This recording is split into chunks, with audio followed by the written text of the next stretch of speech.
Hello sir. Hello, अभिनंदन तुमचं. Thank you so much. Sir तुमचं नाव काय? माझं नाव तेजस सुभाष वाघमारे आहे. अच्छा, प्रॉपर कुठले? प्रॉपर औरंगाबादचाच आहे. अच्छा, आणि बँक पोस्ट काय तुमची सध्याची? माझे एकूण 4 पोस्ट निघालेले आहेत. हां. मी स्टार्टिंगला इंडस्ट्रियल बँक ऑफ इंडियामध्ये होतो मुंबईला. सेकंड पोस्ट माझी RRB PO निघली होती KGP मध्ये.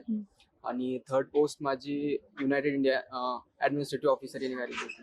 आणि आता मी सध्या GIC मध्ये असिस्टंट मॅनेजर म्हणून कार्यरत आहे. सर जर्नी कशी होती? कधी स्टार्ट केलं आणि कधीपर्यंत तुम्हाला रिझल्ट आले? मी ऍक्च्युली 2020 मध्ये इंजिनिअरिंग माझं पासआउट झालेलं. तर त्यानंतर मी गेटसाठी वगैरे ट्राय करत होतो. काही MPSCच्या वगैरे पण एक्झाम दिलेल्या होत्या. पण त्यानंतर एकदा असं सहज द्यावी म्हणून मी एकदा SBI PO ची एक्झाम द्यायला गेलो होतो. तर ती माझी प्री निघाली होती आणि मेन्सला मला शुभम सर तिकडे भेटले होते. तर मग तेच सरांशी थोडंसं बोलून वगैरे म्हणजे प्री निघाल्यानंतर मला असं कॉन्फिडन्स होता की मी काही न करता प्री निघाली होती ती. तर मग एवढा कॉन्फिडन्स होता की आपण थोडं प्रिपेअर केलं तर एक्झाम निघू शकते. तर हे बघून मग मी नंतर सरांचा क्लास मी त्या एक्झाम नंतर जॉईन केला होता. SBI PO ची मेन्स दिली मी. त्याच्यानंतर माझी 20 फेब्रुवारीला 2021ला बॅच चालू झाली होती. ती बॅच पण मी 10 दिवस लेट जॉईन केली होती. तिथून मग माझी जर्नी स्टार्ट झाली. 1 वर्ष प्रिपरेशन केलं होतं. आणि SSC बद्दल कोणी सांगितलं? एक फ्रेंड होता माझा कल्पेश नावाचा. तो MBA साठी त्यांनी जॉईन केलेलं होतं.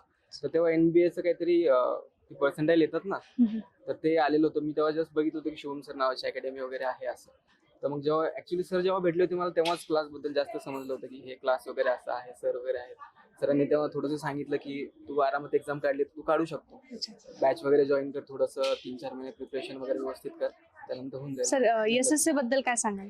SSC एकदम भारी क्लास आहे. जसं सर सगळेजण सांगतात. सर सगळ्यांना पर्सनली लक्ष देतात, हे महत्वाचं आहे. आता मी ऑनलाईन बॅच केली होती, माझी 4th ऑनलाईन बॅच होती. पण सर आता जरी बघितलं तरी सर समोर ओळखतात. अरे तेजस काय म्हणतो, काय चाललं काय. म्हणजे एवढं त्यांनी मेंटेन केलेलं आहे की सगळ्यांना ते ओळखतात सर, असं आहे. आणि ते खूप म्हणजे मॅटर करतं की चला आपल्यावर लक्ष आहे सरांचं, आपल्याला प्रिपेअर करायला पाहिजे. तो एक ते धाक डोक्यात ठेवून असतो. आपण करत असतो. ओके सर, घरचा सपोर्ट कसा होता?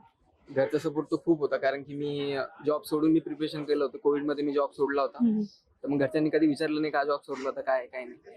ते तुला जे करायचं ते कर. आताही मी जॉब चेंज करत राहतो. त्यांचं म्हणणं असतं बस किती वेळ करणार आहे. अच्छा, आई वडील काय करतात?